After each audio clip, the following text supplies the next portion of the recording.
లగచర్ల ఘటనలో అరెస్ట్ అయిన వారిని సంగారెడ్డి జైల్లో కేటీఆర్ పరామర్శించారు. ఆ లైవ్ చూద్దాం.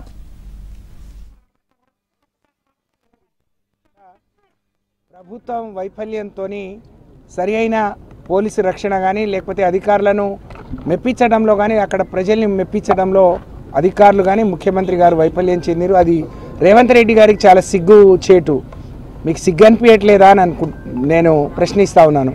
ఇంతమంది గిరిజనులు నిన్న మహిళలు వాళ్ళు ప్రెస్ క్లబ్కి వచ్చి మా పార్టీ ఆఫీస్కి వచ్చి మా నాయకుడిని మాకు సాయం చేయండి, మా భర్తలు మా పిల్లలు మా కొడుకులు మనవాళ్ళు అందరు జైల్లో ఉన్నారు, వాళ్ళని ఇడిపియండి అని చెప్పి మా దగ్గరికి వచ్చినప్పుడు వాళ్ళ బాధ అయితే వర్ణాతీతం. మహిళలను చూడకుండా అర్ధరాత్రి అపరాత్రి పోలీసులు కొంతమంది ప్రైవేట్ వ్యక్తులు కూడా కొంతమంది తాగి వచ్చి మమ్మల్ని నానా బూతులు తిట్టారు, నానా చిత్రహింసలు పెట్టారు. మా కళ్ళ ముందే మా పిల్లల్ని కొట్టుకుంటా తీసుకుపోయిండు అని అంటే నిజంగా వాళ్ళ బాధలో ఉన్నారు కాబట్టి ఆ విధంగా చెప్పిందని అనుకున్నాం. కానీ ఈరోజు జైల్లో వచ్చి అందరినీ చూసిన తర్వాత చాలా బాధ అనిపించింది, చాలా దుఃఖం అనిపించింది. వాళ్ళ చేతులు కాళ్ళని కూడా కమిలిపోయి ఉన్నాయి, దెబ్బలు తిని నడవలేని పరిస్థితిలో ఉన్నారు. ఇది చాలా దారుణం. రేవంత్ రెడ్డి గారు అధికారంలోకి రావడానికి రాష్ట్రంలో ఉండే పేదలను గిరిజనులను పావులుగా వాడుకొని కేసీఆర్ గారు వచ్చిన తర్వాత చేసే సంక్షేమంతో పాటు అదనంగా అన్ని ఇస్తామని, అందులో అసైన్డ్ భూములు పట్టాలు ఇస్తే అమ్ముకోవడానికి కూడా ఛాన్స్ ఇస్తామన్నారు.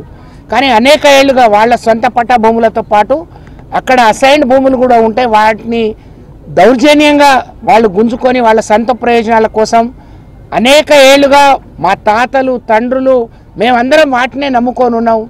మరి దాన్ని మమ్మల్ని ఖాళీ చేసి వెళ్ళిపోమంటున్నారు. ఎకరమో అరెకరమో అమ్ముకొని ఇల్లు కట్టుకున్నాం, ఇల్లుకేమిస్తామో చెప్పలేదు. కొంతమందిని ఊళ్ళలో పిలిచి ఎకరానికి 10 లక్షలు అన్నారు. మాకు రోడ్డు మొఖానా ఉన్నాయి, ఒక్కొక్కటి 50-60 లక్షల రూపాయలు పోతుంది, కోటి రూపాయలు కూడా పోతుంది.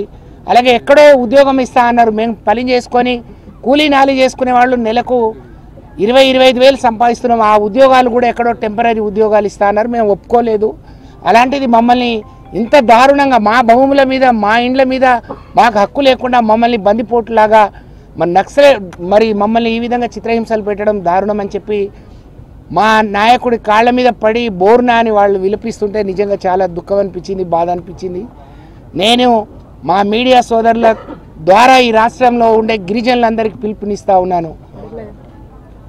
ఏ ग्वार भाई ने सेना राम राम मत मैंने सेना विज्ञप्ति करी तुम्हारे बेटी नहीं बहने नहीं उन्हाड़े रेवंत रेड्डी मुख्यमंत्री व्यवासु काई बातें की दो आज काई कर रो छे ग्वारे टाणुआ जम्मी दानी कजे पाप में उंदर बाप दादा कमाए जो उंदर याड़ी बाप कमाए जो वन नमन वोतीज बुकेट खारे जे जमीन खाली करोगे तो किदे कोनी गए आज रात आन मार ताणुन बायुन सदा न देख जो उन्होंने कति कति को हाथ गालन धकले पी मेले असल पोलिस आधे लारे दूसरा आधे कोई लेडीज आई कोनी आई जो से बाहर हुई कैन वो काल रोरी तो हमें रास बाधा लागो आज उंदर घरे वाले उन्हें उंदर बेटी बेटा ने पोते उन देख तो अवड़ा कड़ा छुचा पर दी विनोद के अवड़ा कड़ा छुचार से हम सीख ना बड़ी सीख रहे गए एक छोरा कति को सीख रो నేను ఎక్కడ నేను తప్పు చేయలేదు బయటికి పోయి వచ్చాను నేను ఐటీఐ చేస్తున్నాను మరి నన్ను దౌర్జన్యంగా పట్టుకొని మా భూములు కూడా ఉన్నాయని నిజంగా భూములు ఉండి వేరే పార్టీలో ఉంటే వాళ్ళని ముట్టుకోలేదు వాళ్ళని ఏమనలేదు